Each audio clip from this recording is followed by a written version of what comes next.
Hello everybody, welcome for this new episode of the Bestiary of Terebia and the last, which concern what we call in Terebia the civilized races, so with the human, the elves, the man-rats, the orcs and of course the dwarves. They are called like this because they are the only to create civilizations, in fact. So, here we have the dwarf. What is a dwarf? In fact, it's like a human but shorter, of course. It is in the name, but with more muscles. And in fact, a comparison, I have to say that for a dwarf, you take a human, you compress it, and you have a dwarf. So it is considered as a natural creature. Its triangle number is 26, so it's like orcs, elves, or humans. It is in the middle, in fact. And the advice is don't drink so much, because they are strong resistance to alcohol, but all the races don't have it, and it's sometimes used with big drinkers of big human or elf drinkers to justify their consummation. So here you have the position on the triangle number of Ulfric. And here we have the pretty scale of the Puritans. So the dwarves are with 80%. So depending on the period, they are stigmatized or hunt by the Puritans. And here we have the territories of the Puritans and of the Shepherds. And here the localization of the big cities, the big dwarf cities. So you can see that they are linked to the mountains, but it is not especially because dwarves love the mountains. In fact, you will be able to find dwarves in other places, like in human cities or in little towns. But in fact, the dwarf cities in tradition need two elements. In fact, three, but a big quantity of metal, strong stone to dig their cities in, and very specific mushrooms. But we will see that later. So here you have the plan of dwarf city. So at the top, so over the ground, you have the official buildings, like for example the castle of the leader. If you have a senate, you will find it. Commercial rulers, for example. Under it, we will have the housing areas with the house. It is in the name. Under it, the forges. So all the heat of the fire will be drained out by chimneys, and so the housing area stay not cold but with nice temperature. And you know that the hot air get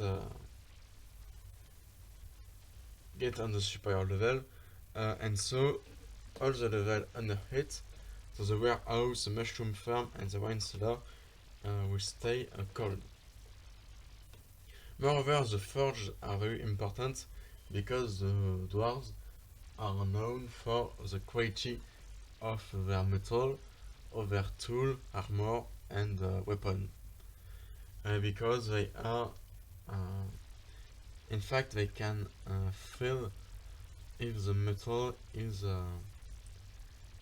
of good or bad quality, and also they can feel it in the rock. So we have under it the warehouse, in which all the products are stocked. Under it the mushroom farm, which are very important for them because it's in fact their food, in fact. And under it the wine cellar, because the dwarves are also known for their expensive production of mushroom wine. And all around the Dwarf cities, you have, of course, mines to extract metal. So, a lot of people will say that the metal are the most important for the dwarves, but in fact it's false. The most important are the 8 mushrooms. The first is a gshezol. It's a mushroom which produces light.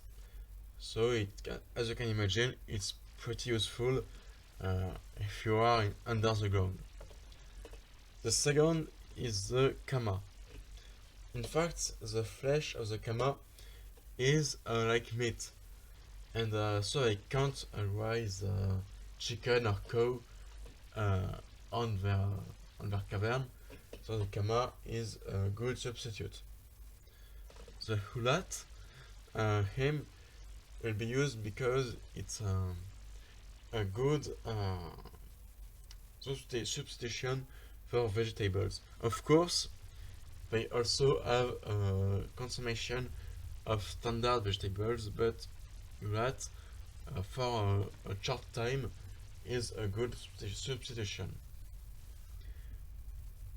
After that, the nekent is pretty appreciated because you can use it to make a filter for the smoke of the forges, and it makes the air in the forges respirable. After that, the ulan, it's very appreciated because, as you can imagine, the dwarf cities can be humid. Can be very humid, and the ulan absorb humidity. So it's pretty useful, even especially in fact in the houses or in the store, which are places which are nice to stay dry. After that, you have the robar, which is a mushroom which produces a lot of sugar. So it's useful also. The garger, it's very appreciated because it's a good substitute for wood. It's a very very hard mushroom.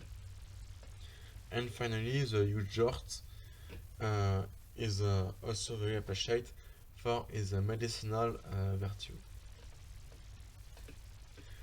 With the mushroom, they also make a wine mushroom called the Yulvin, and for that they put different categories of mushrooms depending of the producer in tank.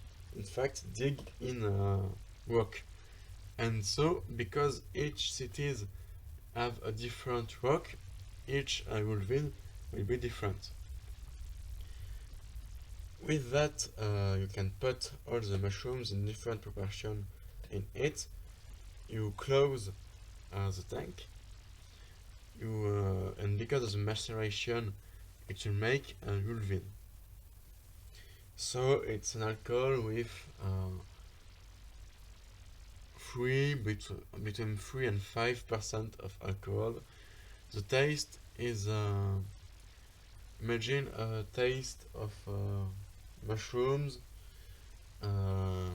fruit, alcohol of course, sugar also,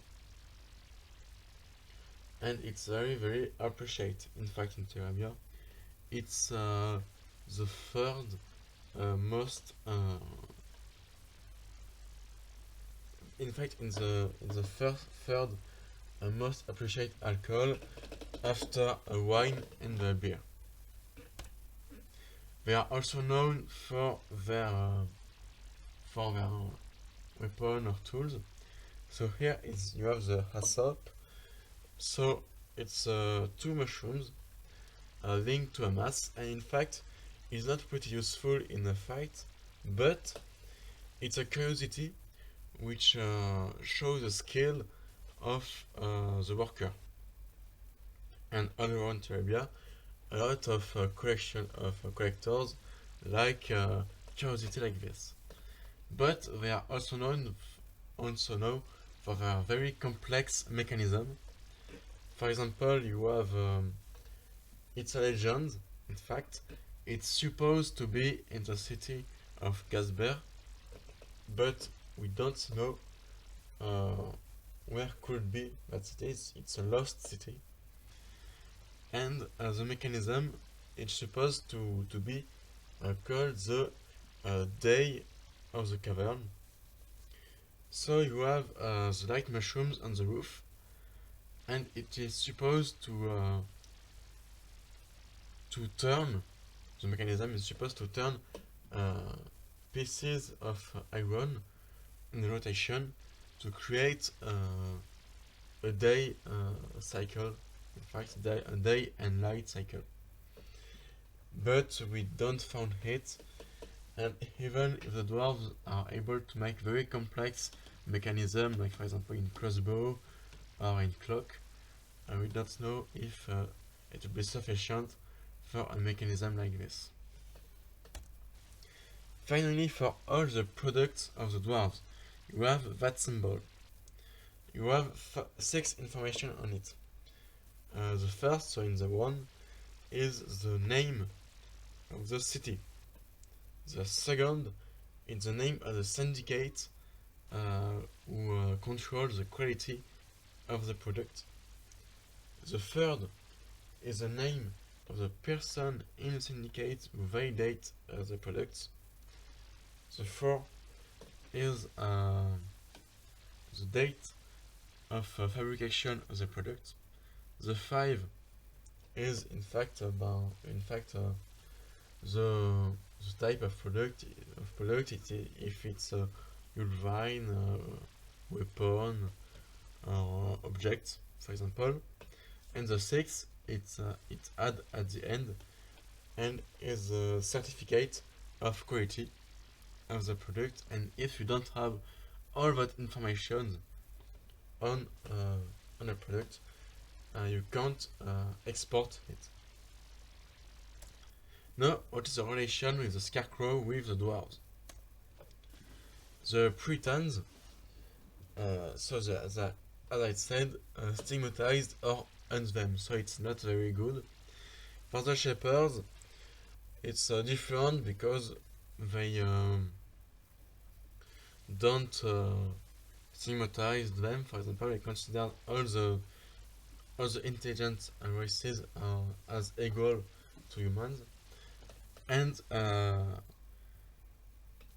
dwarves are known for their love of fest, and also, even if they are very good warriors, they are known to privilege a big fest to a big battle. For example, for the tension. In fact, the dwarves are pretty pacifics. So, it's all you have to know about the dwarves. I hope you enjoy that video. For the next episode, you will be able to choose between the sealadies, the darkfly, or the trolls. And back to the next episode.